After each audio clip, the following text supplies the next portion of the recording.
Coco Montoya, and you're logged on to guitar.com. Check it out.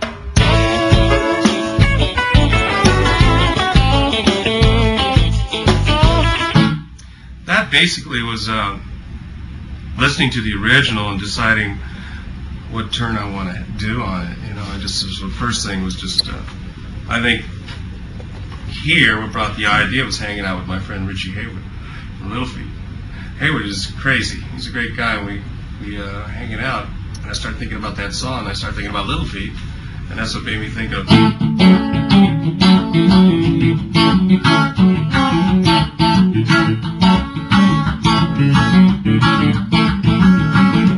I was thinking that's what they would probably do with it. So in fact, the intention was to get them to possibly play on the album with me, but you know, scheduling just wouldn't allow that. So. But that's where I got the idea for that little kind of New Orleans groove. Could you run through that again? Oh, it's just an A.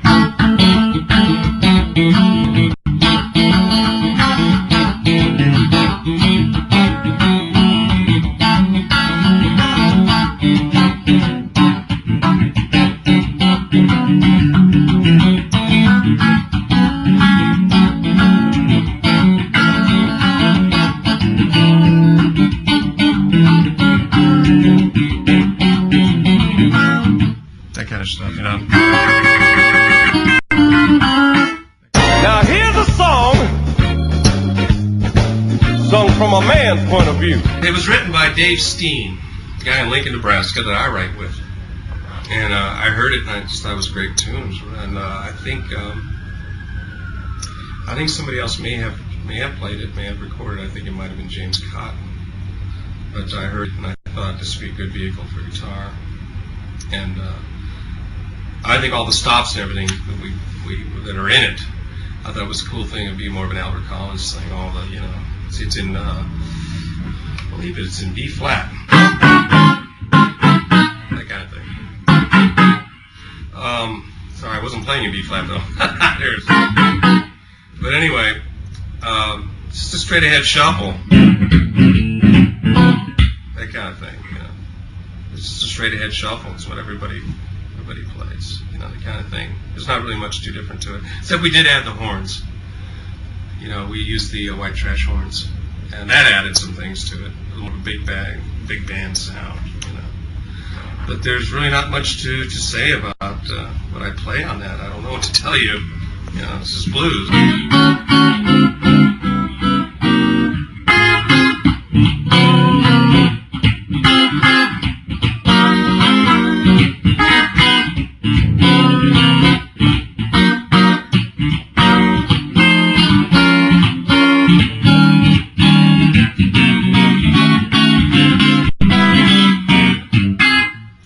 It is.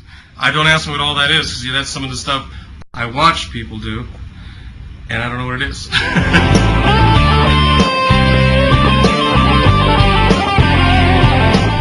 You know, you really strive to keep that kind of freshness in your mind when you're traveling and you're on the road a lot.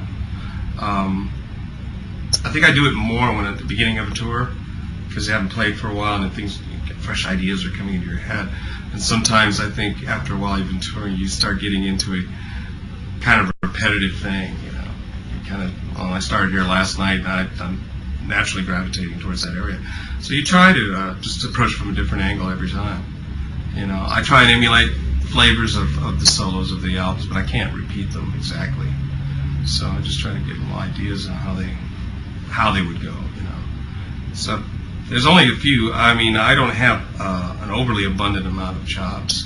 I don't have that kind of stuff. I just kind of repeat and play what I've always gathered what I like, you know. So it's always been hard to find, you know, not be repetitive, but then tend to be a little bit.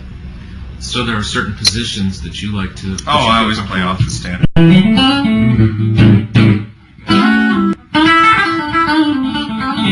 Everybody plays off that. You know.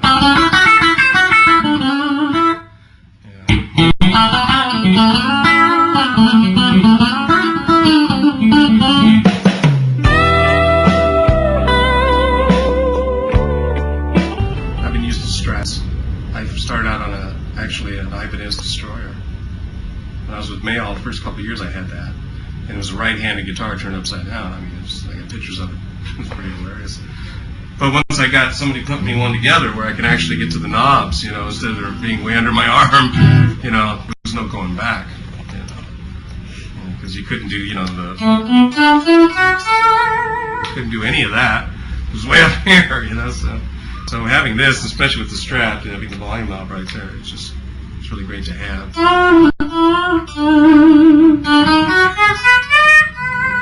That kind of stuff. I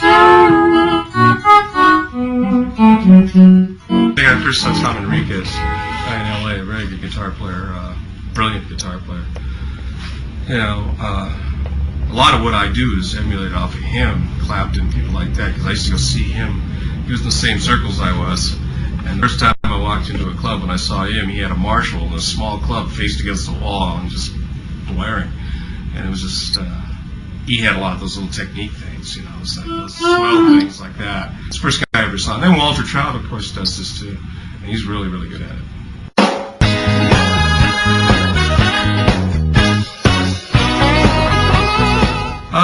Gosh, well, it depends on where the groove is, what it feels like, makes you play in that color to me, and it makes you play that way. That's where Cast of My Spell's a little more party happy. Enough is enough is more of a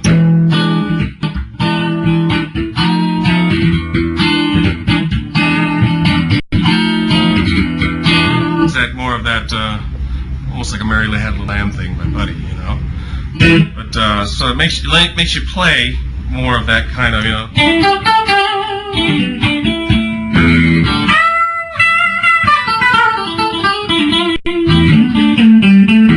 that kind of stuff, you know, and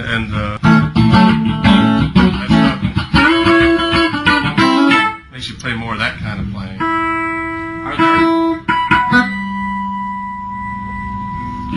So I need a string change.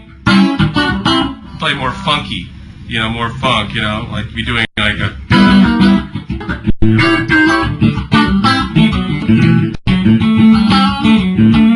that kind of funky stuff. That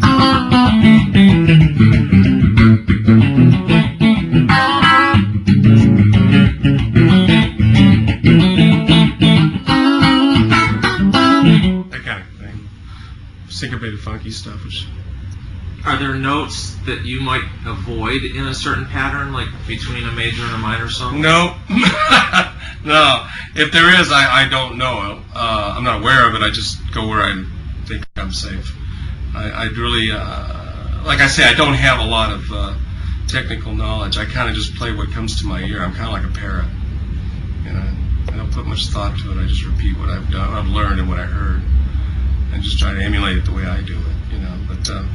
Yeah, there's a drawback to learning this way. It's just not knowing. There's things I do that I don't even know what it is. It's just taught, you know. When you learn from like some of the blues greats, I mean, a lot of things you just absorb. You know, you got to just hang around with them and stare.